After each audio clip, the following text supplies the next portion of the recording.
Dan untuk itu kerajaan memutuskan untuk melaksanakan Perintah Kawalan Pergerakan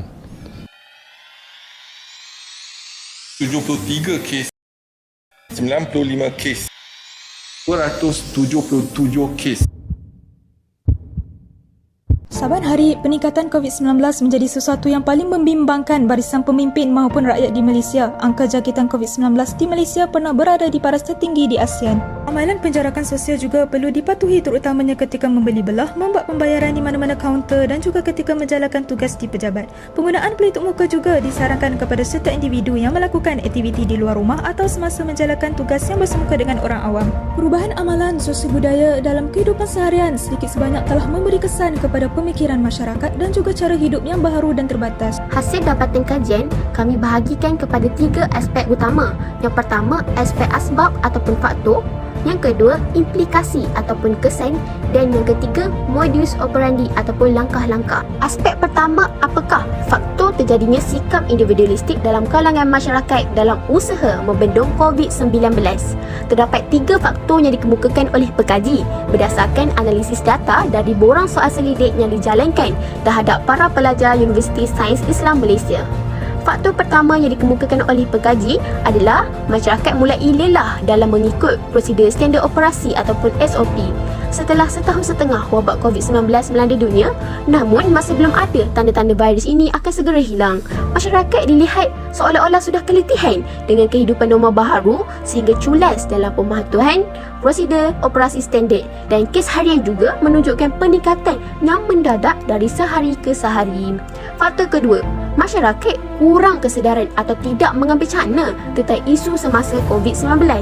Kesedaran masyarakat mengenai betapa bahayanya COVID-19 masih di tahap rendah dan mereka seolah-olah tidak peka tentang kesan serta akibat virus ini. Langkah keselamatan dan pencegahan risiko dijangkiti virus ini dan juga kematian akibat daripada jangkitan virus ini masih dianggap kurang penting bagi sesetengah masyarakat. Dan faktor terakhir yang dikenal pasti oleh pekaji iaitu faktor ketiga adalah masyarakat mudah percaya dengan mitos COVID-19. Sikap masyarakat pada masa kini yang mudah percaya dengan perkara-perkara yang disiarkan di media sosial menyebabkan tersebarnya pelbagai mitos berkaitan COVID-19. Pelbagai andaian telah muncul mengatakan bahawa virus COVID-19 ini adalah teori konspirasi. Maka mereka beranggapan bahawa virus ini tidak wujud. Seterusnya, kita lihat pada aspek kedua iaitu implikasi atau kesan peningkatan COVID-19.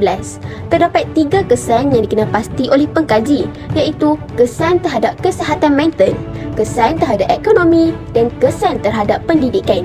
COVID-19 memberi kesan kepada kesihatan mental. Golongan yang mungkin terlibat dalam masalah kesihatan mental ialah ahli keluarga, warga emas, kanak-kanak dan orang dewasa.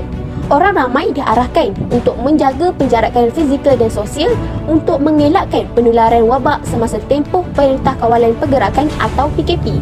Maka mereka perlu kekal berada di rumah dalam tempoh yang lebih lama.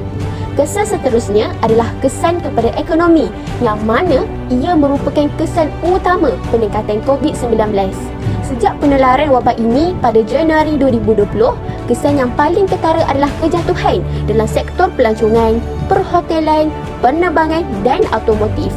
Keadaan menjadi lebih teruk apabila landscape ekonomi yang tidak kukuh boleh membawa kepada tekanan kewangan, pengangguran, gelandangan dan kerosakan dalam perhubungan.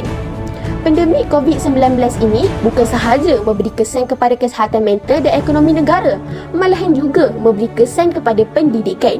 Kehidupan norma baharu yang dihadapi oleh pelajar dalam proses pembelajaran telah menjadi cabaran buat mereka.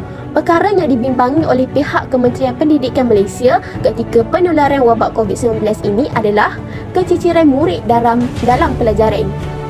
Terdapat pelajar yang mempunyai masalah capaian internet dan peranti teknologi, tahap sosioekonomi keluarganya berbeza serta faktor geografi. Apakah langkah-langkah yang boleh dilakukan dalam menangani individualistik dalam kalangan masyarakat bagi memudahkan penyelesaian COVID-19? Langkah pertama adalah dengan menerapkan nilai murni dalam masyarakat, terutamanya dari bangku sekolah. Sekolah merupakan sebuah tempat di mana semua pelajar didedahkan dengan ilmu pengetahuan, memacu fikiran mereka ke arah kritis, melatih dan mengasah bakat mereka serta mendisiplinkan diri dan akhlak mereka. Justru itu, sekolah merupakan satu markaz yang amat sesuai bagi menyebarkan nilai murni yang baik serta menyemarakkan semangat bersatu padu dalam masyarakat. Seterusnya, mengadakan kempen-kempen kesedaran merupakan langkah yang efektif dan akan membawa kesan yang positif kepada masyarakat. Pada permulaannya, perkara ini nampak seperti perkara yang kecil dan boleh diambil remeh oleh masyarakat kita. Akan tetapi, sekiranya sikap ini terus berakar umbi di dalam masyarakat, maka masyarakat tidak lagi menjadi masyarakat yang harmoni, malah akan dianggap sebagai masyarakat yang hancur moralnya serta etikanya. Langkah terakhir adalah dengan menerapkan penghayatan nilai agama dalam diri setiap masyarakat. Di Malaysia terdapat pelbagai bangsa dan agama. Jadi, langkah-langkah berwaspada perlu dilakukan dengan meminta masyarakat Malaysia untuk menghayati maksud ketuhanan dan mentaati agama masing-masing.